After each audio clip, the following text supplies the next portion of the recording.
안녕하세요. 돈을 공부하는 남자 수페TV의 수페입니다. 이번 주는 트럼프 때문에 금요일 증시가 폭락해버렸는데요. 또다시 관세 전쟁이 시작이 됐습니다. 관세 때문에 4월에도 증시가 폭락했었죠. 지금 생각하면 4월이 기회였는데요. 과연 이번에는 어떨까요? 기회라면 어떤 기업들을 눈여겨봐야 되는지 살펴보겠습니다. 시작 전에 이런 영상을 계속 받아보고 싶으시다면 구독과 좋아요 그리고 따뜻한 댓글 부탁드립니다. 여러분의 관심이 저를 행복하게 합니다. 감사합니다. 이번 주 미국 4대 지수 현황을 체크해 볼게요. 다우존스는 2.7% 하락했고요. S&P 500은 2.4%, 나스닥은 2.3% 빠졌습니다. 장기 채권은 1.4% 상승하는 한 주였는데요. 주식에 대한 리스크가 높아지자 채권에 투자하는 사람들이 늘어나고 있습니다. 오랜만에 주식의 해지 수단으로 채권이 역할을 해내고 있습니다. 금요일 하루 동안 나스닥이 3.6%나 빠졌는데요. 그렇다 보니까 심리지수 또한 공포 분위기로 완전히 바뀌었습니다. 29를 가리키고 있죠. 아직은 극단의 공포 수준은 아니지만요. 이런 분위기가 계속된다면 추가 하락도 대비해야겠습니다.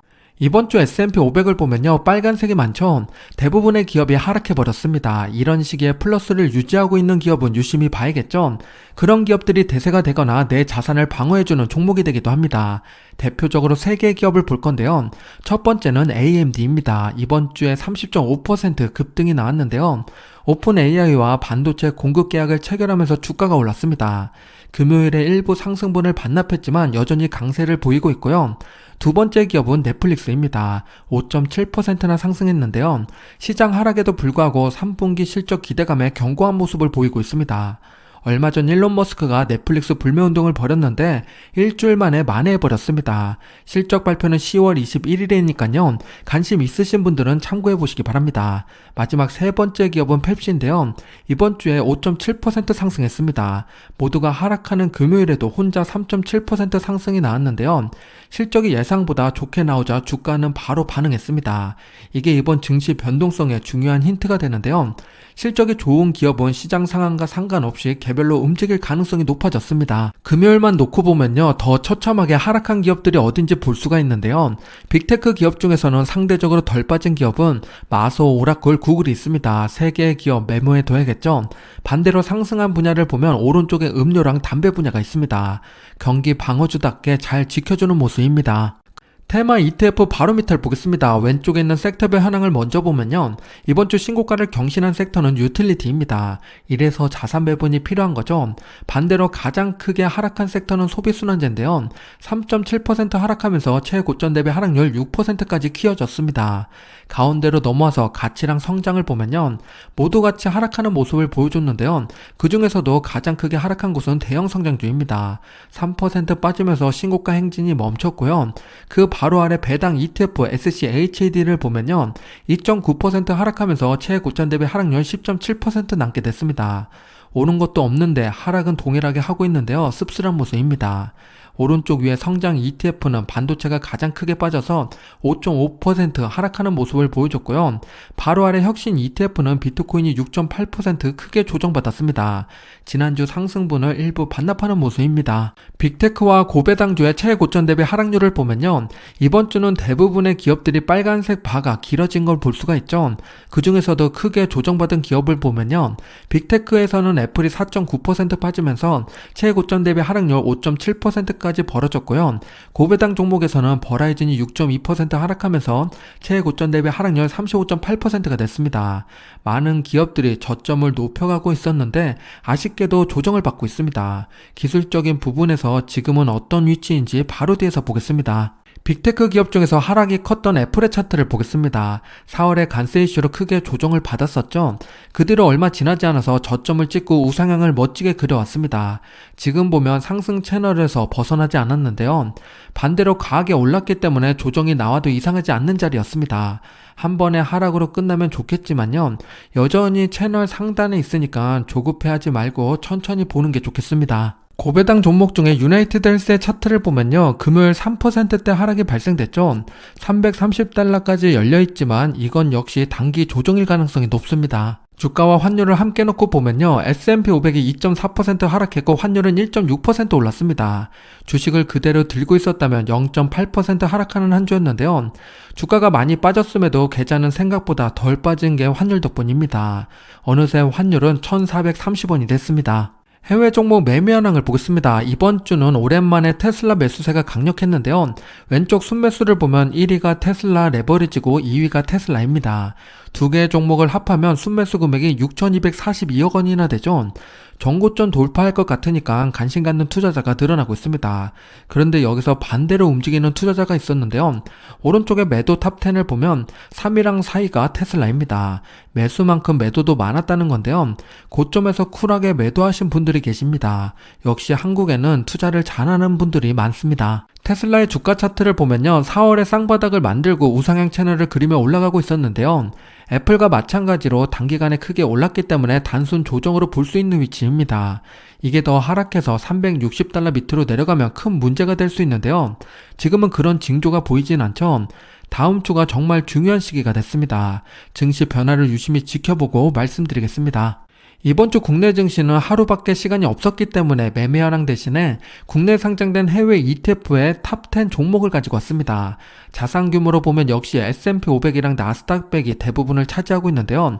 다른 ETF로는 빅테크 반도체 채권이 상위권을 차지합니다. 그 중에서 미국 테크 탑10은 4위로 3조 8천억 원이나 되고요.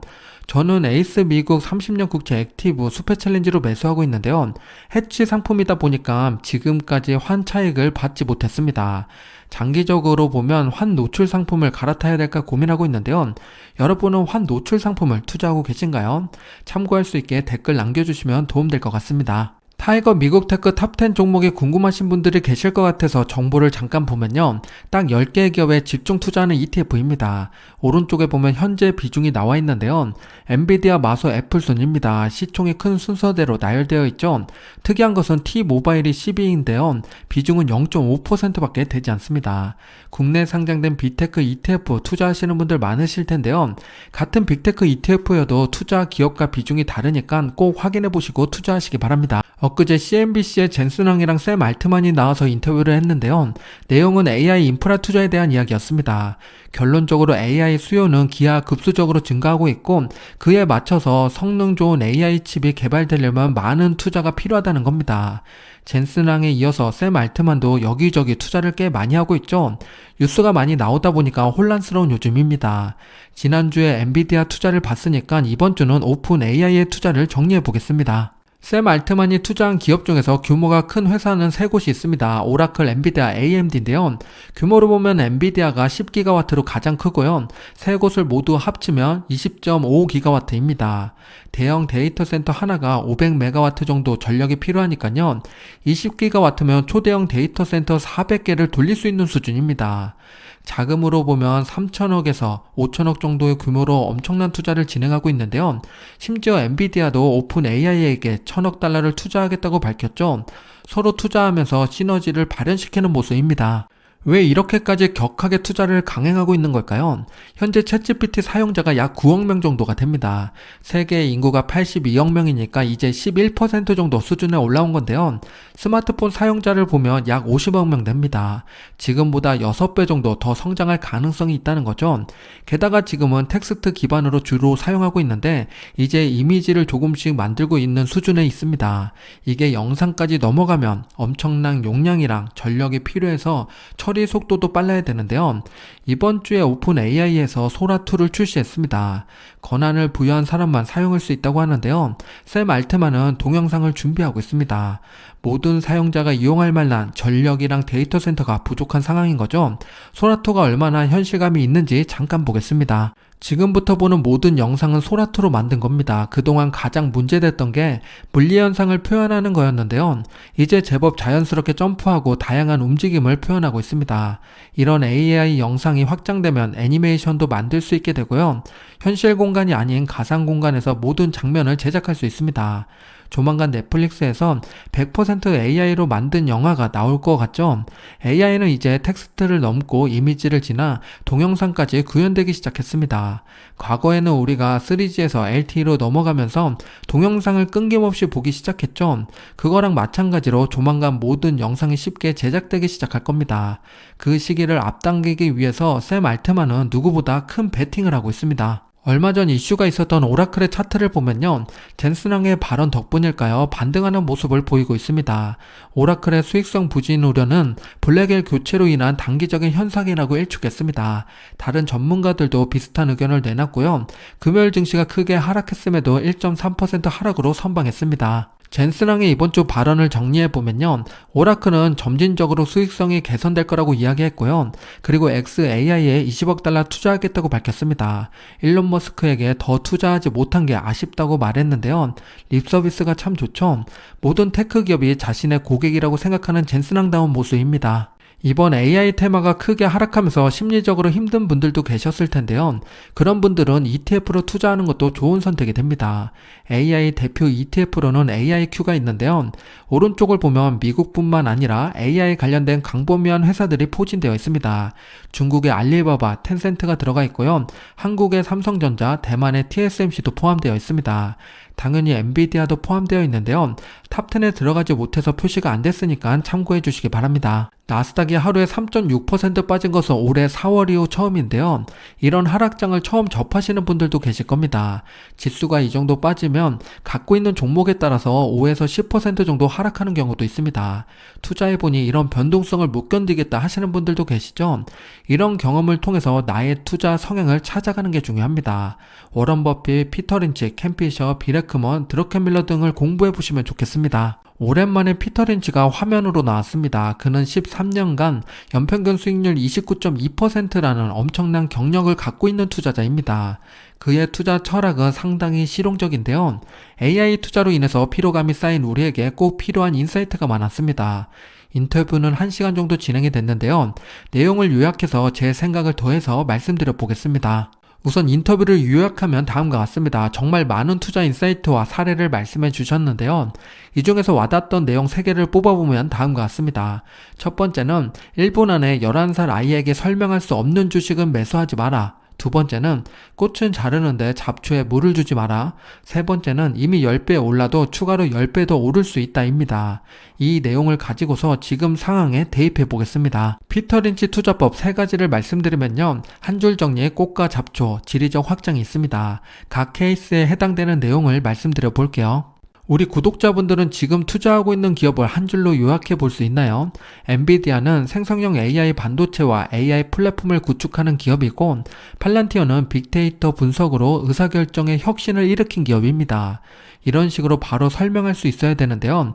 11살 어린이에게 1분 안에 설명할 줄 안다는 것과 의미가 같아집니다. 지금 잠깐 영상을 멈추고 내가 투자하고 있는 기업 하나를 떠올려 보시기 바랍니다. 그리고 그 기업은 내가 왜 투자했는지, 그 기업은 어떤 회사인지 한 줄 요약을 해보시기 바랍니다. 혹시라도 그 이유가 수페TV 보고 투자했다면 다음 주에 팔아야 됩니다.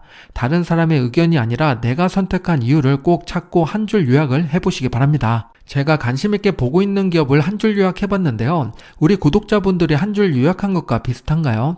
그렇다면 저와 비슷한 뷰를 보고 계신 겁니다. 필요하신 분들은 캡처해서 사용하셔도 됩니다. 최근에 많이 매수한 종목을 보면요. 아이램, 비트마인, 아이온큐가 있습니다.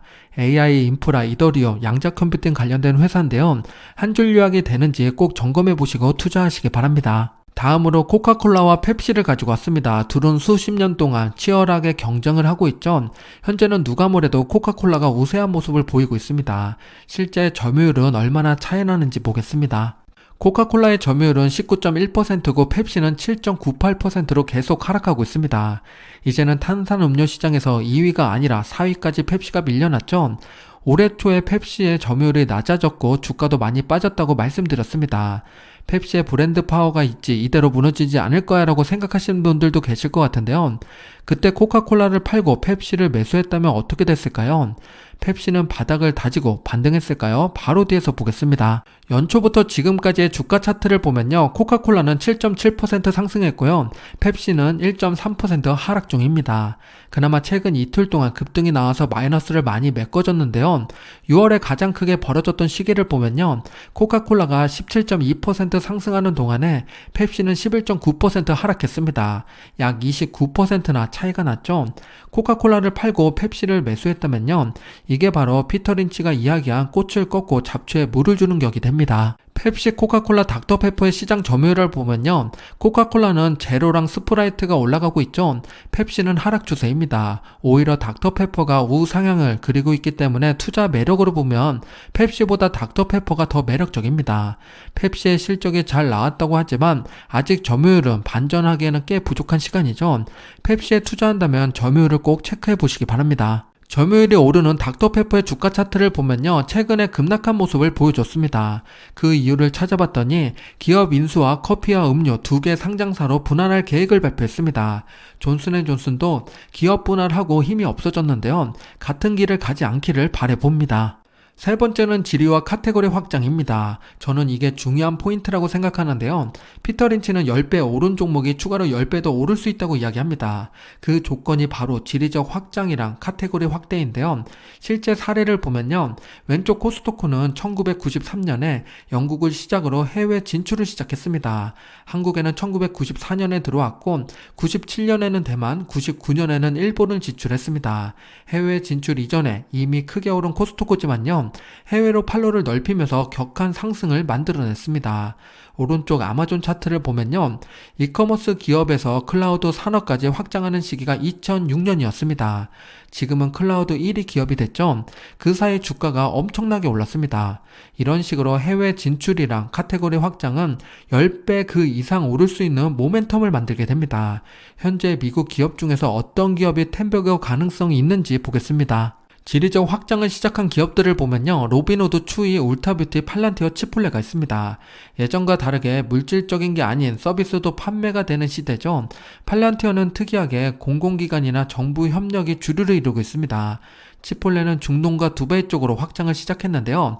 한국에도 들어오길 기대해 보겠습니다. 그때 매수 기회로 생각해 볼게요. 5개 기업 중에서 울타뷰티는 작년에 워런 버핏이 투자했던 회사인데요. 오랜만에 버핏이 투자했다고 저도 영상으로 소개드렸습니다. 그 당시 주가가 바닥에서 횡보하면서 이게 맞나 싶었는데요. 그러더니 버핏이 매도하고 나니까 주가가 오르기 시작했습니다. 330달러 하던 주가가 지금은 560달러가 됐죠.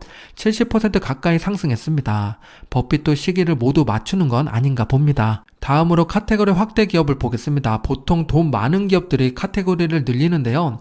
그렇다 보니까 빅테크 기업들이 대부분입니다. 아마존, 엔비디아, 테슬라, 마소, 도어대시가 있죠. 이 중에서 가장 파급력이 있는 건 역시 테슬라입니다. 로봇 산업은 시장이 원체 크기 때문에 기대가 크고요. 그 다음으로 아마존은 안정적으로 헬스케어를 선택했고 엔비디아는 기존 산업에서 연관성을 붙여서 넓혀가는 모습입니다. 지금 내가 투자하고 있는 기업은 지리적 확장이 가능한 회사인지 아니면 현금이 많아서 카테고리 확대가 가능한지 검토해 보시면 좋겠습니다. 피터 린치 투자법으로 3가지 꼭지를 말씀드렸는데요. 저는 지리적 확장 기업을 더 공부해 봐야겠습니다. 우리 구독자분들도 내가 좋아하는 분야를 찾아서 스터디 해보시면 좋고요. 텐버거를 찾으면 꼭 댓글로 알려주시기 바랍니다. 다음 주 배당 기업을 보겠습니다. 10월 13일부터 24일까지인데요. 에브비, 에보투, 델타항공, 캐터필러, 로우스가 있습니다. 배당 투자자분들은 참고해 보시기 바랍니다. 다음 주 주요 일정을 보겠습니다. 3분기 실적 시즌이 시작이 되죠. 14일은 금융기업들이 대거 실적 발표를 진행하고요. 반도체 관련된 기업으로는 15일에 ASML, 16일에는 TSMC가 있습니다. 내가 투자하고 있는 기업은 꼭 챙겨보시기 바랍니다. 마지막으로 피터 린치의 명언을 공유드리며 마무리 짓겠습니다. 꽃을 뽑아버리고 잡초에 물을 주지 말자입니다. 이번 하락장이 리밸런싱 하기에 좋은 시기인데요. 그렇다고 꽃을 꺾으면 안 되겠죠.